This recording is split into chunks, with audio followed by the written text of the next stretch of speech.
कई किलो गांजा लेकर के पुलिस का अधिकारी पकड़ा गया, अनुरोध है कि शिवलाल 112 कर दिया।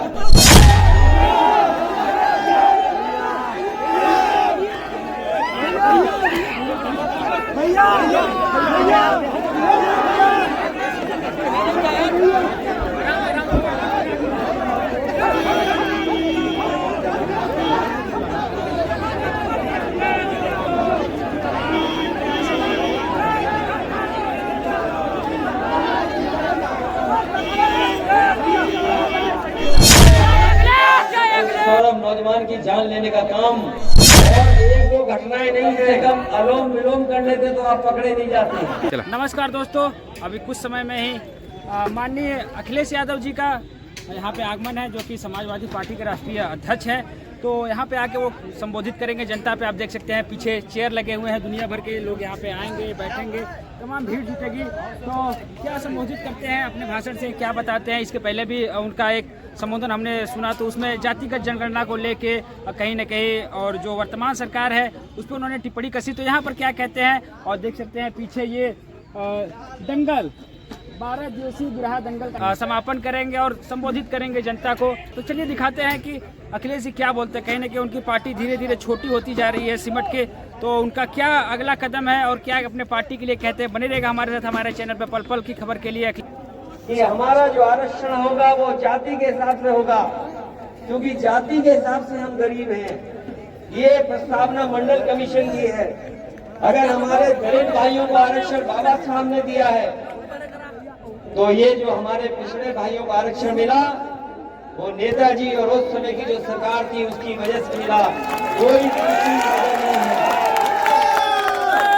और दूसरा, जिस तरह की व्यवस्था अब लागू हो गई है उसमें सबसे ज्यादा घाटा हमारा और आपका हुआ है। ये धोखा देकर के सब नौकरियां छीनना चाहते हैं, इसलिए अब जरूरी बनती है बात को, क्योंकि ये कभी कभी जातियों के बीच में नफरत फैलाते हैं। आज हर वर्ग के लोग चाहते हैं कि जाति गणना हो, जो गांव में रह रहे लोग वो सब चाहते जाति गणना हो, जो आबादी गरीब है पिछड़ी रह गई वो सब चाहती है।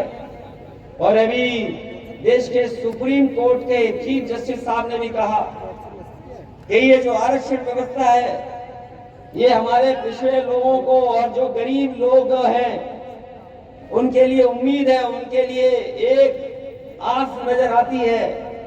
इसलिए आरक्षण जरूरी है, आरक्षण से हमारे लोगों को आगे बढ़ने का मौका मिलता है। इसलिए आने वाले समय में अगर जाति गणना करा करके आबादी के हिसाब से हक और सम्मान दिलाने के लिए अगर लड़ाई लड़नी पड़ेगी तो हम समाजवादी लोग इस लड़ाई को लड़ने का काम करेंगे। हमारे उत्तर प्रदेश के मुख्यमंत्री 46 में 56 की सूची अभी तक नहीं दे पाए हैं। और अभी योगा दिवस पर योगा दिवस मनाया गया था, योग दिवस उस दिन भी आपने उनका योग करते हुए देख लिया होगा वीडियो। अब आप कल्पना करिए, अभी आप कल्पना करिए कि ये लोग कहते हैं कि हम सुबह 4 बजे उठ जाते हैं। जो सुबह 4 बजे उठेगा वो बताओ ऐसा योगा करेगा क्या?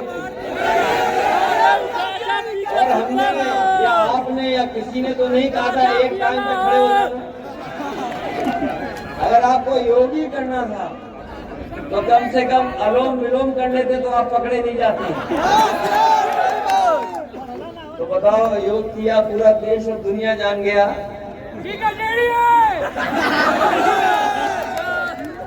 इसलिए बहुत सावधान रहने की जरूरत है, और सावधान इसलिए भी रहना ये अंग्रेजी में बोल करके हमें आपको गुमराह करते हैं। ये कहते हैं कानून व्यवस्था जीरो टॉलरेंस है, ये कहते हैं कानून व्यवस्था जीरो टॉलरेंस है। बताओ किसी को समझ में आया कि नहीं? हमारे मुख्यमंत्री कहते हैं जीरो टॉलरेंस है। ये zero tolerance law and order के लिए नहीं है, ये जीरो टॉलरेंस है बीजेपी के नेताओं के लिए। बीजेपी के नेता कुछ भी कर सकते हैं। और एक दो घटनाएं नहीं हैं, एक दो घटनाएं नहीं हैं। उत्तर प्रदेश में न जाने कितनी घटनाएं हैं और बनारस में न जाने कितनी घटनाएं हैं जहां पुलिस पर उंगली उठती है। एक दो घटनाएं नहीं हैं, न जाने कितनी घटनाएं हैं। और सबसे ज्यादा गरीब दुखी है, क्योंकि सबसे ज्यादा अपमानित कोई महसूस कर रहा है तो हमारा किसान और गरीब। और सबसे ज्यादा झूठे मुकदमे अगर कहीं लग रहे हैं तो ये जो 100 नंबर व्यवस्था करती है, ये 100 नंबर व्यवस्था इसलिए दी थी कि आपकी मदद हो, गरीब की मदद हो, किसान की मदद हो, गांव में रहने वाले लोगों की मदद हो, आपको थाने भागने न जाना पड़े, इसलिए 100 नंबर की व्यवस्था दी थी।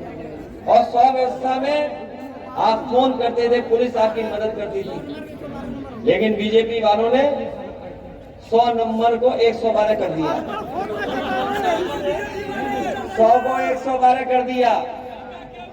और जैसे ही 100 से 112 किया, वैसे ही पुलिस को लगा कि उनका भी रेट बढ़ गया।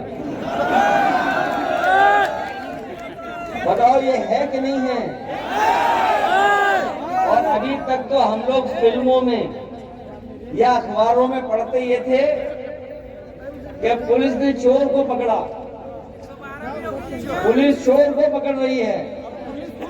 लेकिन अभी कुछ दिन पहले कानपुर में पुलिस ने चांदी चोर पुलिस को पकड़ा।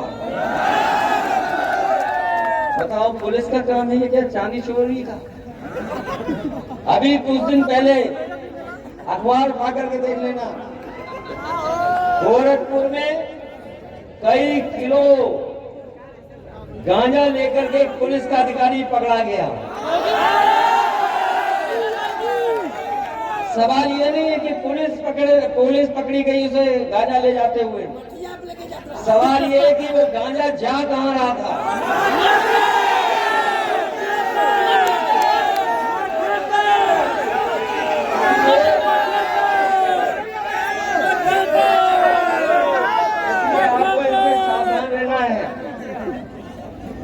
ये हमारे बनारस आसपास के लोगों, बिल्कुल बॉर्डर पे आ गए हम लोग बिहार के, चंदौली और इधर बिल्कुल पास आ गए।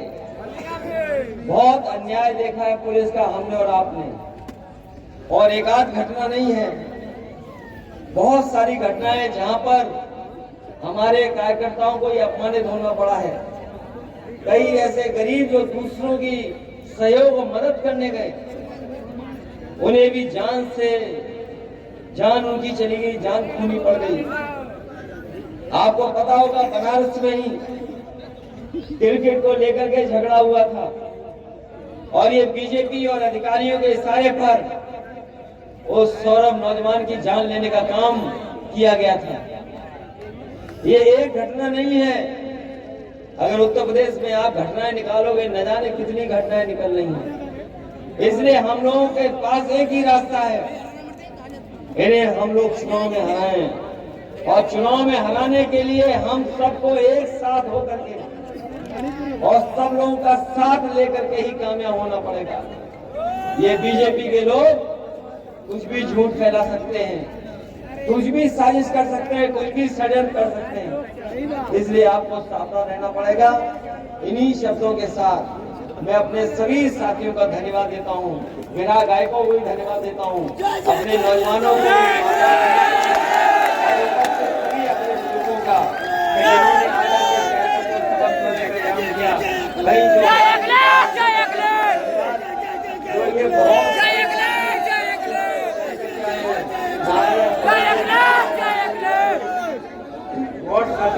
सबका धन्यवाद देता हूँ। मैंने एयरपोर्ट से लेकर के यहाँ तक बहुत से साथियों को स्वागत करके माला लिए देखा है।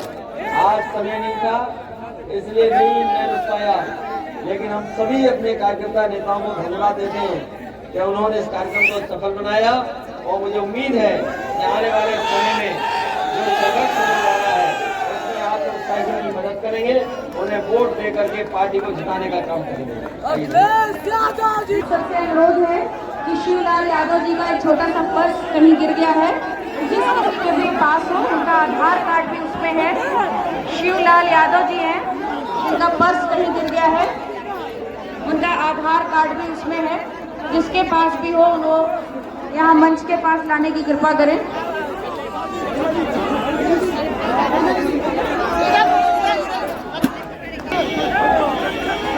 शिवलाल यादव पर्स लिया है।